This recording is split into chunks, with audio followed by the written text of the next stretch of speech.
The drought had been building for months, but in the last 2 weeks the reserve changed fast. Pans dried, river pools shrank into muddy bowls, and patrol notes repeated the same pattern: fewer antelope, more scavengers, and fights at the last water. On the northern loop, Ranger Maha Mensa drove and listened.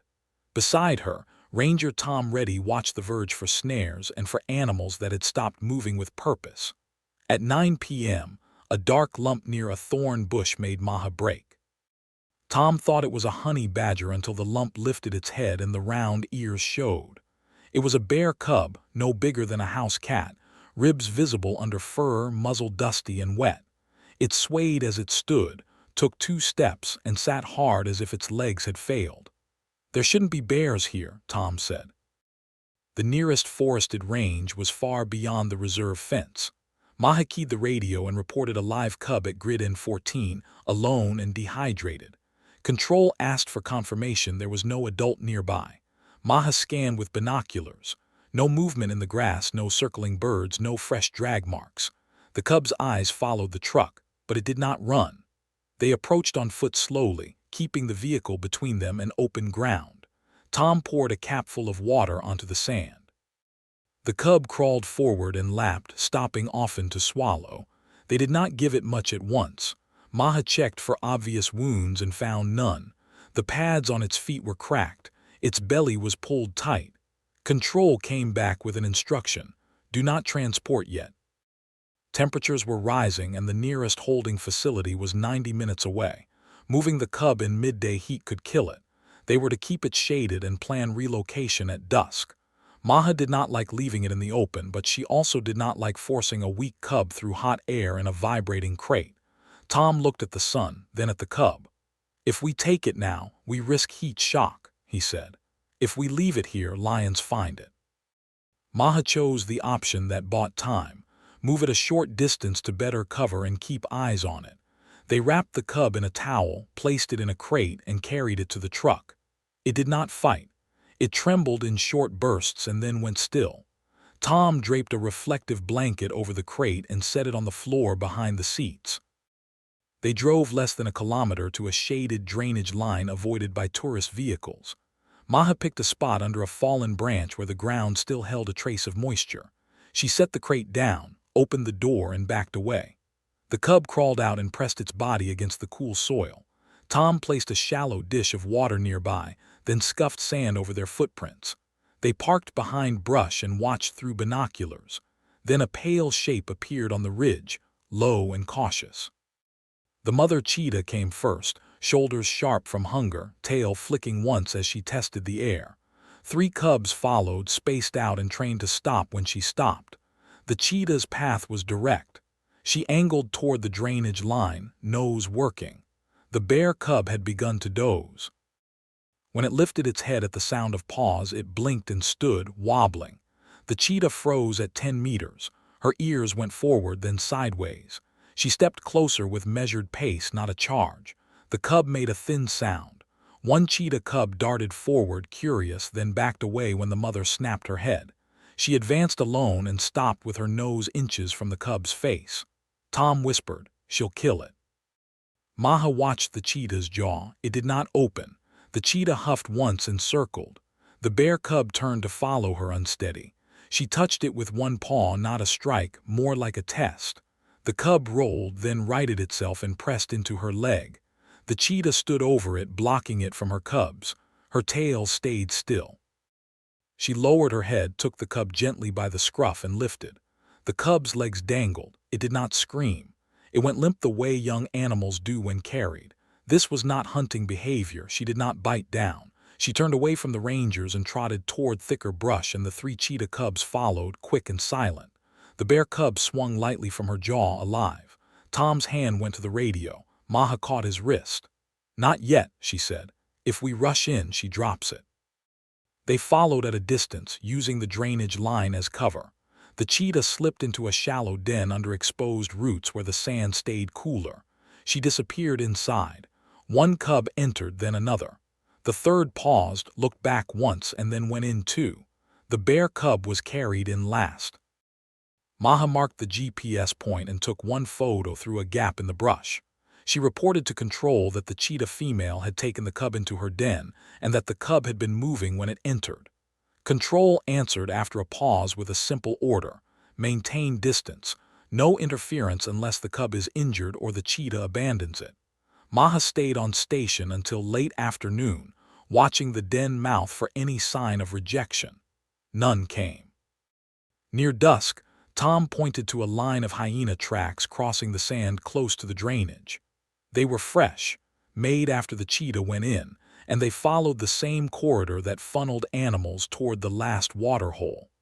Maha wrote the time in her notebook and closed it, because the next decision would not be about saving the cub from heat. It would be about what else had already learned where to look. At first light, Maha returned with Tom and a third ranger, Saifo Maziko, who handled the reserve's camera traps. They parked farther out than the day before and walked in on foot, using the drainage line to stay out of sight. Maha expected to see the bear cub pushed out, dead or abandoned. Instead, she saw a small dark face in the shade beside a cheetah cub, both pressed against cool sand. The mother cheetah did not appear for nearly an hour. When she did, she came from the south with dust on her flanks and no kill scent on her. She stopped short of the den, scanned, and called with a soft chirp. 3 cheetah cubs spilled out.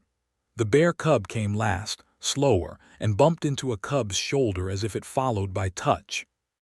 Tom lifted his binoculars.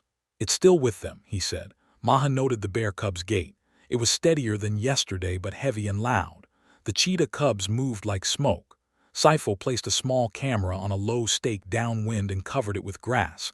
He worked fast and did not cross the den's line. The mother cheetah watched him, then turned away, saving her attention for the bush. Through the morning, the family stayed near cover. The mother led the cubs in short loops, stopping often to listen. She kept the bear cub behind her, sometimes by position, sometimes by a firm nudge. When the bear cub wandered, she blocked its path and forced it back into the group. At midday heat, the cubs retreated into the den. The bear cub hesitated at the entrance, then crawled in. Maha stayed back and watched the shade line. The hyena tracks from the previous night were joined by more. She counted at least 4 individuals circling and then leaving toward the water corridor.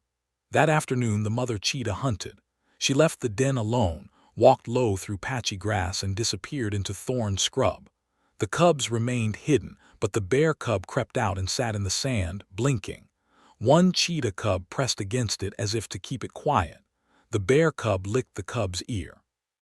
The cub flinched, then stayed. Tom whispered, "This is going to draw something." He was counting risks. The cub's smell, its noise, and its waste were invitations to scavengers. At 16:42, the mother returned with an impala fawn, small and light in her jaws. She dragged it to shade and let the cubs feed first. The bear cub shoved in with its head down, clumsy and urgent. The mother snapped once and pinned it with her foreleg without claws. The bear cub froze. She held it for a moment, then released it and watched the bush line. The bear cub waited until a cheetah cub shifted, then took a strip from the edge. It ate fast and left pieces. Maha watched flies gather. When the meat was gone, the mother licked each cheetah cub's face. She did not lick the bear cub. She nudged it toward the den and followed close behind it, keeping contact with her shoulder. Over the next 10 days, Maha and Tom rotated patrols to keep eyes on the area without camping on the den. Control approved increased monitoring because the drought had already raised cub losses. Saifo checked the camera cards every 3rd day. The footage showed the same pattern. Maha raised the question of removal more than once. Tom argued that taking the cub now might kill it and might also cause the cheetah to abandon her own cubs under stress. Saifo reminded them their policy was to intervene only to prevent human-caused harm. They agreed to keep vehicles away, minimize foot traffic, and rely on cameras unless blood or abandonment appeared. The bear cub slept among the cheetah cubs at night. In the mornings, it followed in a loose line. When the family moved, the mother used her body like a gate to keep the bear cub in the middle. The bear cub learned slowly. It learned to stop when the mother stopped because a cheetah cub would bite its ear if it did. It learned to crouch, though it never got low enough. It learned that running straight made it louder, so it began to run in short bursts, then freeze, copying what it saw. It did not learn to be clean. It defecated near the den more than once, and the mother dragged sand over it with quick kicks. She was managing scent like a debt. On day 14, the hyenas came in daylight. Maha saw them first, 3 shapes on a ridge, heads low, trotting with purpose. The mother cheetah spotted them too and gathered her cubs with a sharp chirp. The cheetah cubs scattered into brush without hesitation. The bear cub ran the wrong way, toward open sand, and stopped, confused. The mother cheetah did not chase the hyenas. She chased the bear cub. She reached it in seconds, struck it with her shoulder, and knocked it toward cover. She stood over it, ears flat, and hissed once. The bear cub tucked its head and followed her into the brush. The hyenas held their distance, reading the scene, then drifted toward the den mouth. Sifo, positioned in the vehicle on the far track, started the engine and rolled forward just enough for the hyenas to look. He did not honk or race. He simply made himself visible. The hyenas turned away and trotted off. Maha logged the incident and underlined one line. The bear cub could not match cheetah discipline. It was alive because the mother was spending energy to correct it. That energy came from hunts that were already failing more often. Each mistake left scent, and dry air carried scent farther. When Sifo collected the next camera card, the last clip showed new paw prints crossing the drainage line at night, larger than hyena, with long claw marks etched into dust. The drought tightened its grip as the weeks passed. By early morning, the air already tasted of dust, and the reserve's last shallow pans drew animals into the same narrow corridors. Maha saw it in the patrol log. More conflict notes, more carcasses stripped fast, more predators moving in daylight because night hunting no longer had cover. Tom summed it up while tracing a finger along the map. Everything is being forced into contact. Sifo's next camera card confirmed what Maha feared. At 02:11, a heavy animal crossed the drainage line near the cheetah den. The footage showed only legs and belly in infrared, but the tracks were clear at first light. Wide prints with long claws, deep heel marks, and a staggered stride that suggested weight. Maha photographed each print with a scale and sent the images to Control. Control replied that a lone adult bear had been reported outside the boundary 2 months earlier after raiding a village compost pit. No one had confirmed where it went. Maha stood over the prints and pictured the bear cub's scent trail like a rope. The cub still ate messy and still defecated too close to the den when it was tired. The mother cheetah kept burying it, but she could not erase it. In drought, smells carried farther, and hungry animals followed any hint of food. Tom wanted action. "If that male bear is coming in, this den is a trap," he said. Sifo shook his head. "We can't relocate a wild cheetah and her cubs. We don't have permits, we don't have a capture team, and we'd likely kill the cubs."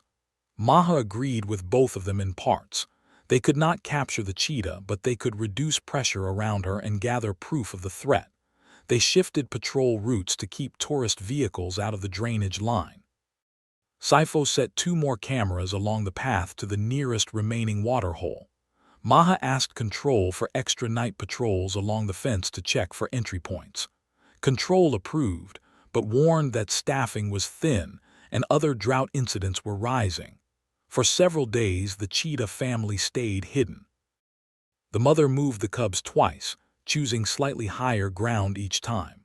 Maha found the signs: fresh drag marks, small paw prints, and a new den scrape under a fallen acacia. The bear cub's prints were the easiest to spot because they sank deeper and scuffed when it rushed. On the 8th morning after the new tracks appeared, Tom found boot prints near a service track that cut toward the water corridor. The soles had a repeating triangle pattern common on cheap work shoes. Beside them, a thin wire loop hung from a thorn branch, the end twisted into a crude snare. Tom called it in, and Sifo photographed it before cutting it free. There was no blood, but the placement was low, where a cub could catch its neck. Maha felt the pressure tightening from 2 sides. A hungry bear moving in was one threat. A person setting snares was another, because bait and blood pulled predators closer to the same routes. She reported the snare and requested a sweep of the corridor. Control promised a sweep that afternoon. She also logged the location for later, knowing patterns mattered when resources and time were limited. The mother cheetah also changed. Her movements became shorter and sharper. She kept the cubs under cover longer and moved them during the hottest hours when most predators rested. Maha watched through binoculars as the bear cub struggled to keep up. Its tongue hung out and it pant-grunted, a sound that made Tom wince.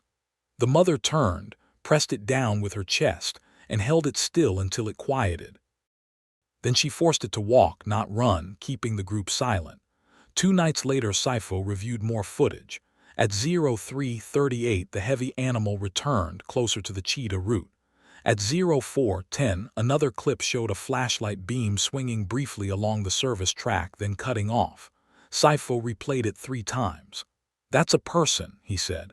"No animal makes that kind of light." They changed their plan. Maha and Tom would run a dusk patrol along the corridor with lights off, using night vision from the vehicle to avoid alerting anyone. Sifo would monitor the cameras and radio if anything tripped. They were not a tactical unit, but they could deter by presence and collect evidence. At dusk, the cheetah family moved toward the waterhole earlier than usual. Maha watched from a distance and felt her stomach tighten. The waterhole was a magnet now. Zebra and kudu stood tense at the edges. Vultures waited in trees, not for a kill but for the certainty that one would come. The mother cheetah kept to brush and signaled her cubs forward in short bursts. The bear cub followed, stepping on dry twigs that snapped. A leopard appeared at the last moment, a silent shape on a low branch near the approach path. The leopard's tail twitched once and it dropped to the ground behind the cubs. The cheetah cubs scattered as trained and the mother spun toward the threat, ears flat. The bear cub did not scatter. It rose on its hind legs, small but upright, and made itself tall. It clacked its teeth once, sharp and dry. The leopard froze, reassessed, and backed into brush instead of committing to a grab. Tom spoke without meaning to. It helped. Maha did not let the moment soften her. The bear cub's noise had also carried, and the air was still. The family reached the water and drank quickly, but the bear cub splashed and pawed, stirring mud. The mother bumped it away and scanned the darkening bush. Amina's radio crackled. Sifo's voice came low and tight. Camera 3 triggered. Large animal on the corridor, moving toward the water, claw marks visible. Maha looked at Tom, and Tom already had the engine turning over as quietly as he could. They rolled forward along the service track, staying behind brush, positioning the vehicle between the corridor and the waterhole without headlights. In the distance, the mother cheetah lifted her head and stiffened. The cubs froze. The bear cub kept drinking until she nudged it hard. It looked up, water on its chin, and for the first time Maha saw something different in it, not hunger or confusion, but attention toward the same direction the mother was staring. Ahead, the corridor held a shape that did not belong to cheetahs or hyenas, and it was coming closer. Night settled without cooling the ground. Maha kept the vehicle rolling at walking speed with the lights off, using the dim screen of the night vision unit. Tom drove with both hands tight on the wheel, listening for radio clicks and for anything outside the engine that sounded like paws in sand. The waterhole lay ahead, a shallow oval of mud and black water ringed by trampled grass. Most animals had shifted back into the dark as predators began to move. The mother cheetah stayed low in brush 10 meters from the edge. Her 3 cubs were packed behind her, silent, their faces turned toward the corridor. The bear cub stood slightly apart, chest rising fast. It wanted water again, but the cheetah blocked it with her shoulder. Maha watched the cheetah's head. She was tracking a threat. Sifo's voice came over the radio, clipped. "It's on the main corridor, moving steady, bigger than a hyena, could be the bear." Maha answered once, "Copy," then kept silent. If a person was also nearby, radio talk carried. A heavy shape entered the open strip between thorn bushes. It moved with a rolling gait, head low, shoulders higher than hips, and it paused to test the air. Moonlight caught the curve of a broad back. Tom mouthed, "Bear," without sound. The mother cheetah did not run, she gave a short chirp. 2 cheetah cubs slid backward into cover. The third hesitated, then followed. The bear cub did not follow. It stared toward the approaching adult and took one slow step in that direction. The adult bear closed on the waterhole in a straight line. It was not hunting the cheetahs. It was following scent and thirst, and the bear cub's smell sat on top of both. The bear lifted its head and huffed, then angled toward the small dark shape that had stepped out. The mother cheetah burst forward. She cut between the bear and the cub, teeth bared, ears flat, tail stiff. She stopped within 2 meters and snapped the air, not biting but warning. The bear halted, then rose onto its hind legs, taller than Maha expected, and slapped the ground with one forepaw. The bear cub squealed and backed up a step, then paused again. The mother cheetah darted in and struck the cub with her shoulder, forcing it sideways toward cover. The adult bear dropped back to all fours and advanced one step. Tom made a decision. He raised the engine note and eased the vehicle forward out of the brush, still without lights, making the silhouette and sound obvious. He did not rush. The adult bear turned its head toward the vehicle and snorted. Maha kept her eyes on the cheetah. The mother held ground between the adult bear and the bear cub, but her body was small beside it. This was not a fight she could win by force. She could only buy time. The adult bear took 2 slow steps toward the cheetah, then stopped again at the vehicle's approach. Tom tapped the horn once, short and sharp, then stopped. The sound snapped through the waterhole and sent the last antelope bounding away. The cheetah cubs vanished into brush. The bear cub froze in the open, caught between instinct and training. The mother cheetah made her second choice. She ran to the bear cub, grabbed it by the scruff, and dragged it toward cover. The bear cub kicked and twisted, heavier now, but she pulled with everything she had, claws digging into sand for traction. The adult bear followed, not fast but certain. Tom surged the vehicle forward another 10 meters, putting the front end between the bear and the line the cheetah was taking. He turned on the spotlight, aimed low at the bear's chest. The beam caught fur and eyes and made the bear blink. For a moment the adult bear stopped. Then it huffed and stepped sideways, trying to go around. Maha leaned out and shouted once, a sharp human bark meant to break pattern. The bear flinched and swung its head toward the sound. Tom revved the engine and edged closer, keeping a safe gap. The mother cheetah reached the brush and shoved the bear cub inside, then sprinted back to gather her 3 cubs with sharp chirps. Maha saw one cub appear, then another, then the third, all moving toward the den line. The bear cub pushed out again, trying to see the adult bear. The mother struck it with her paw, not claws, a hard correction that made it drop low. Tom held position. The adult bear paced, torn between the water and the smaller bear scent disappearing into cover. It took 1 step toward the water, then 2 toward the brush, testing.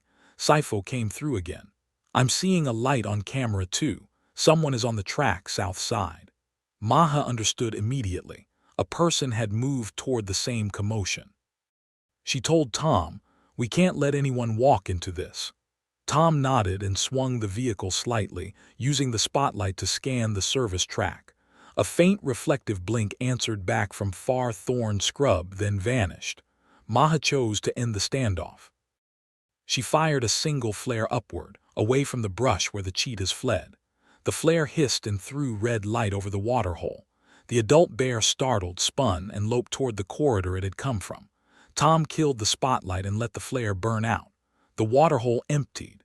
The only movement left was in the brush line where the cheetah family had disappeared.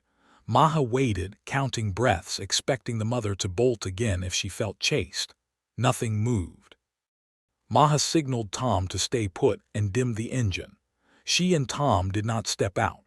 They had learned that sudden foot scent and flashlight beams could scatter cubs and draw predators to the same spot. Instead, Maha logged the time, flare use, and bear direction, then radioed Control on a coded channel used for poaching alerts. Control ordered them to hold the track, wait for backup, and avoid any chase that could drive the bear toward villages or push the cheetah into open ground. Sifo, watching the cameras, reported the cheetah route on the north brush line had gone quiet, which meant either the family had moved deeper or they were frozen in cover. Tom set 2 markers on the track edge so Dawn teams could follow without guessing. Tom spoke first. "Did she take it with them?" Maha could not answer. The bear cub had been shoved into cover, but she had also seen it push out. If it slipped away in the flare light, it could be anywhere now, alone in a corridor that now held an adult bear and a human. Sipho's next transmission came tight. The light is closer. It's moving fast like someone running. Maha turned off the radio and listened. Far off, a faint metallic clink carried on the dry air, then stopped. Maha lifted her binoculars and stared into the corridor where the bear had gone, because whatever had drawn it in was still there. And now it was not the only thing hunting.